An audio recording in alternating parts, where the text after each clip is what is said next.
Tomorrow, 8 million of the poorest people in the UK will start receiving some of the government living grant, in total £650, to help with soaring bills. Many, though, have been struggling for years. The biggest food bank provider is called the Trussell Trust.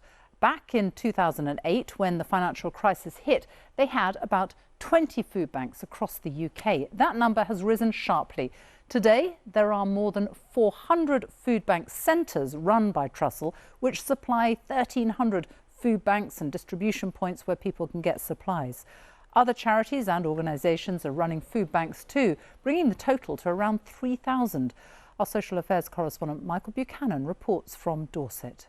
Then we got meatballs, chicken, pizzas. In the village of Sturminster Newton in rural Dorset, dozens of families stream in to buy heavily subsidised groceries.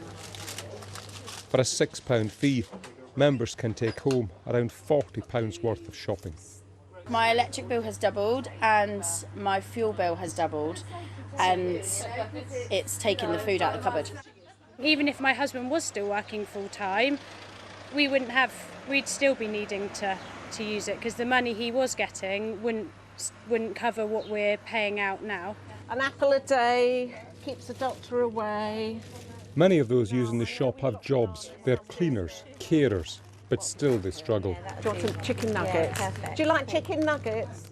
We've got employees in the area that literally are minimum wage, but rents are high. So a typical family unit, £1,600 a month coming in, rent £1,300. How the hell are you going to manage to feed your family?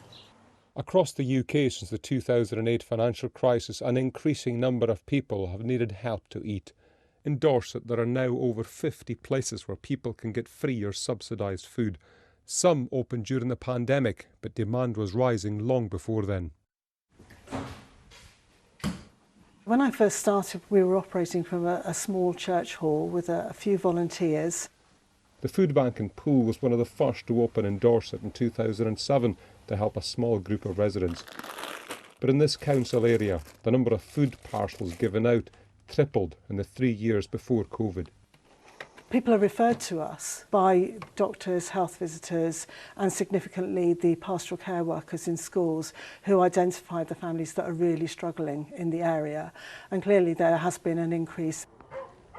In Poundbury, a new village built with support from Prince Charles, low-income households are not obvious, but low wages, as in many areas of the country, create hidden need. Although there's a lot of places advertising jobs, they want under 25s for the jobs because you can pay them less, and people greatly in need of jobs are often pretty badly paid in this area. Ministers say that a record number of jobs and steep rises to the national living wage have protected many from poverty, and that they'll give the poorest at least £1,200 this year to help with soaring bills. But the fear is that it won't be enough. Millions of people have been enduring a cost of living crisis for years, not just a few months. Michael Buchanan, BBC News, Dorset.